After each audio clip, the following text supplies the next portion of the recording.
Distinguished Prime Minister, Honorable Prime Minister, distinguished Rinpoches and monks and nuns, and presenters and guests. I'm so happy to be here because just I was looking at you waiting, and it's an august gathering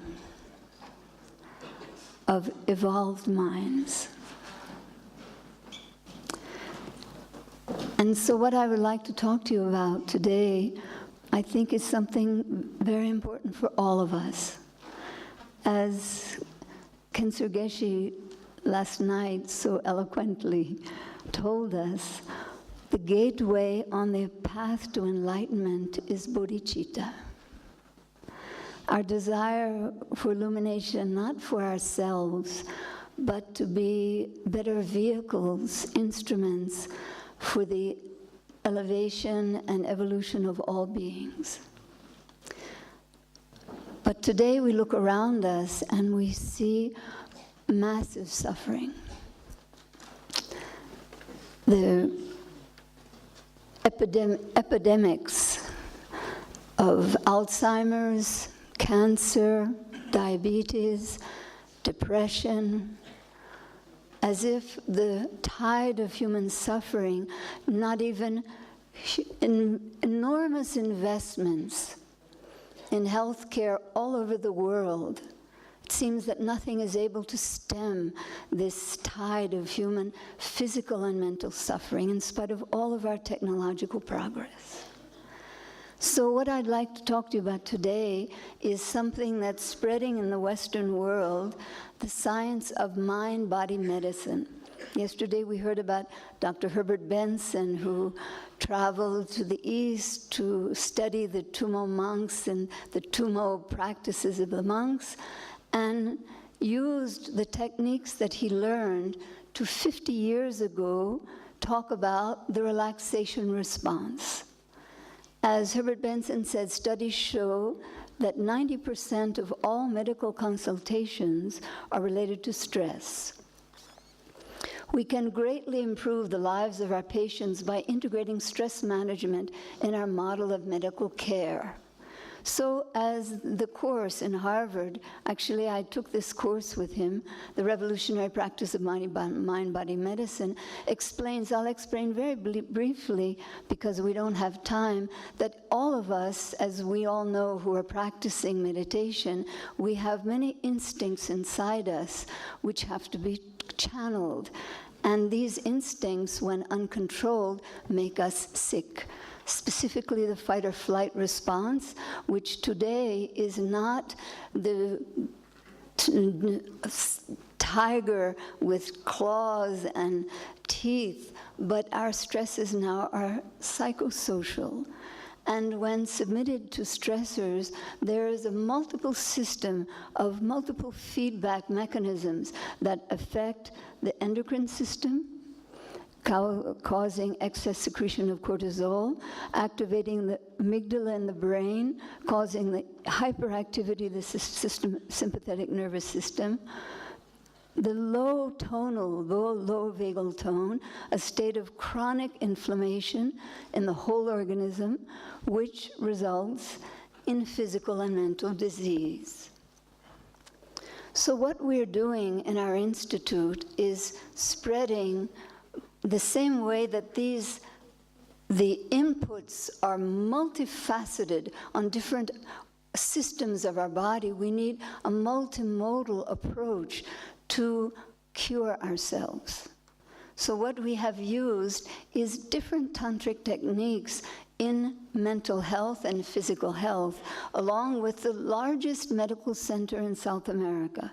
The São Paulo Medical Institute and Future Vision Institute is really the largest university hospital, medical center for people from all over South America, but it's really the main research center in Latin America. So with the professors in the university, we established a Center for Integrative Mind-Body Medicine with Harvard University as partners, with Dr. Herbert Benson's colleagues and the Mind-Body Institute, to do different research projects. This is actually, I'd just like to emphasize that this is one of the most orthodox allopathic medical centers in Latin America.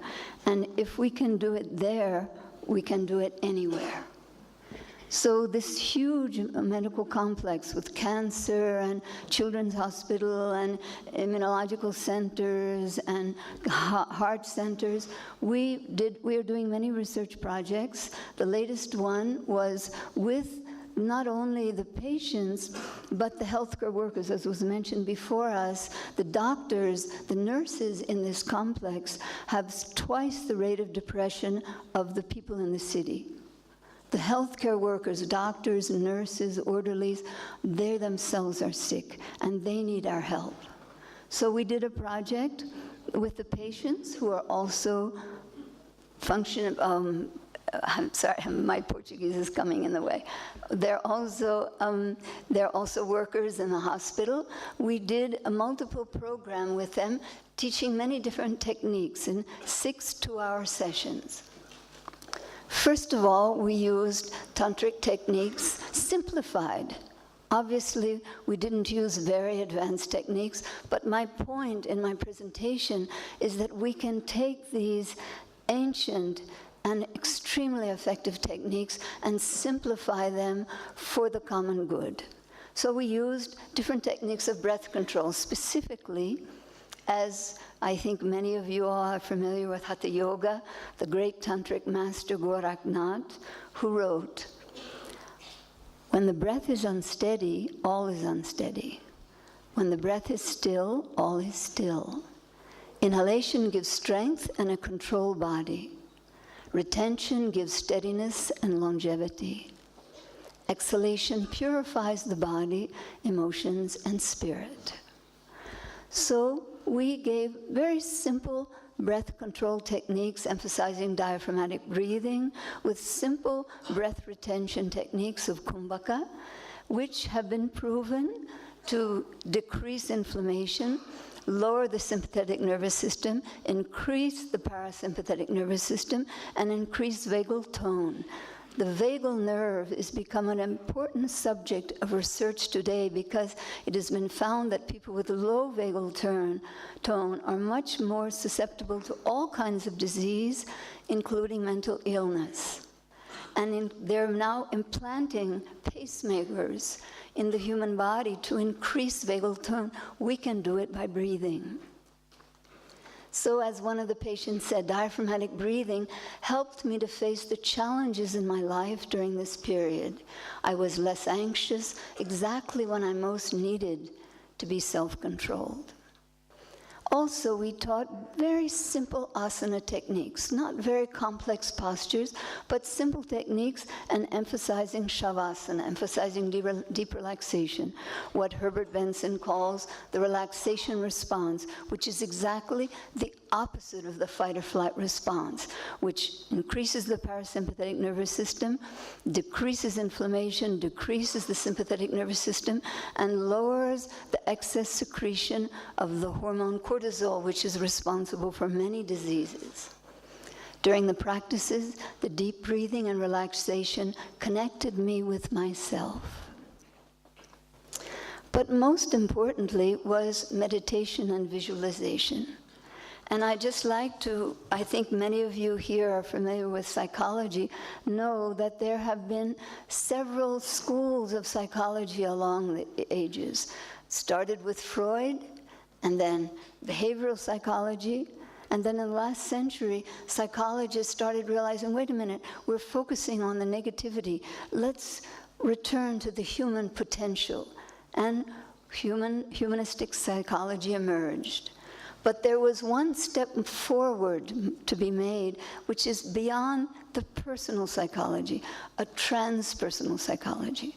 And transpersonal psychology was developed exactly to study and induce non-ordinary states of consciousness that can lead to the realization of our full human potential. along with a group of psychologists at that time started it. Abraham Maslow was the most famous, but an important transpersonal psychologist at that epoch was Roberto Assagioli from Italy, who developed psychosynthesis. This had a tremendous impact on psychology today. And of course, everyone knows Carl Jung, who developed analytic psychology. Assagioli has been called the esoteric spark that lit the flame of transpersonal psychology. Assagioli studied with a Tibetan master. He learned Vajrayāna techniques, but he kept them secret. He had what he called the wall of secrecy, so that he could be accepted in the medical community, in the psychological community. But he, just like Herbert Benson, drank at the fountain of Tibet, Assagioli also. And at the age of 45, he started his guidance to reformulate the current mechanistic psychology to embrace the expansion of consciousness, love, and spirituality. As he said, Freud was interested in the basement of the human being. Psychosynthesis is interested in the whole being, the whole building, and in opening up the terrace when you can look at the stars. Jung also drank deeply at the fountain of Vajrayāna and Tantric traditions. As you know, Jung emphasized the primordial images of the collective unconscious. As he said, the psyche consists of a series of images full of meaning and purpose. These are images from his own book, which was published recently. Very interesting statement where he wrote in his own autobiography. He said, "Once I had a vision, a waking vision. I was walking along a little road through a hilly landscape, and I came to a small wayside chapel. The door was ajar, and I went in. There, to my surprise, there was no image of the Virgin on the altar, and no crucifix either." Of course, he was a Christian. "But then I saw that on the floor in front of the altar sat a yogi in lotus posture in deep meditation. When I looked at him more closely, I realized that he had my face. I started in profound fright, and I woke with the thought, aha, so he is meditating on me. He has a dream, and I am that dream. I knew that when he awakens, I will no longer exist." You have the 2 minutes left. Okay, so I'll just quickly finish. So Jung, as we know, Jung said, as what was said yesterday, even we recognize that there is a non-ego experience, it is a long way until we realize what it may be. That is the reason why these experiences are secret. They are called mystical because the ordinary world cannot understand them, and what they cannot understand, they call mystical. To activate the unconscious means to awaken the divine, the Devi, the Kundalini. So you see, if we go deep into the luminaries of Western, the progressive ideas in Western mental and physical health, we find the esoteric practices of Tantra. So I'm just going to go through quickly because there's no time, but Jung developed what he called active imagination, to have a dialogue with the images of the unconscious mind. But he himself said subliminal contents can overwhelm the conscious mind and take possession of the personality. As one psychologist commented on what happened to Jung, as many of you may know, he entered in a state of psychosis by dealing with his own visions. The despair and psychotic symptoms Jung experienced impaired his psychosocial functioning, forced him to withdraw from most of his former worldly activities, and caused him to consider suicide. He kept a loaded revolver in the drawer beside his bed. I often wonder what could have been the fate of Jung if he'd had a Tibetan master and practiced deity yoga. He might have been saved much suffering. So, just briefly, imagery is a key part of symptoms in mental disorders. Negative imagery or positive imagery can be used as a tool of psychological treatment. Now, imagery is being used to control pain. Researchers, Michael Moscovich, found that the brain learns pain, and under chronic pain, the areas of the brain increase of the brain that responds to pain, and by visualization, we can decrease the areas of pain responsible for our brain, responsible for pain in our body. And by visualizing his own brain, in 1 year, he became completely free of pain of a very serious injury he suffered. So what kind of images then can we use in physical health and mental health? Obviously, we should use the great knowledge of the Tibetan and Tantric masters along the ages who charted our energy body to remember our sacred anatomy and use the images and the colors and the forms of the chakras in public health for physical and mental cure. The time's up. Okay, I'll just show the slides quickly. So the Psychiatric Association is now increasing the emphasis on spirituality and psychiatric care. And so we can introduce a very simplified form of deity meditation in public health, a simplified form, which is what we did with our patients during visualization from all. I'll just go through quickly to see the pictures. These are surgeons. Actually, how we made it successful is the doctors themselves, the surgeons, the nurses, learned tantric techniques, embodied them, and learned how to impart them to their patients in a proper way. So the self-perception of health increased by 21%. We did many research on the results. The physical health, the mental health, and the doctors, this is the director of the mental hospital there, the doctors not only increased their health, but physiologically they increased their immunological, as if they put on a bulletproof vest to save themselves from inflammation. However, we have to start from the schools, from an early age. And the last thing I'd like to say, I'm really finishing now, is because this is the point. What we feel in Brazil is our mission. We need, as one of the speakers said yesterday, we need to engage in empirical, interdisciplinary research work to develop a multimodal system to bring these ancient, effective tantric practices, not just to the spiritual elite, but to the general population, and develop a universal terminology to convince the medical and scientific communities regarding the benefits of this ancient science.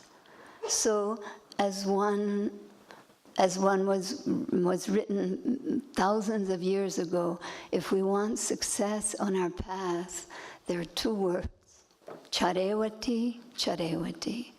Keep on moving, keep on moving. Thank you very much.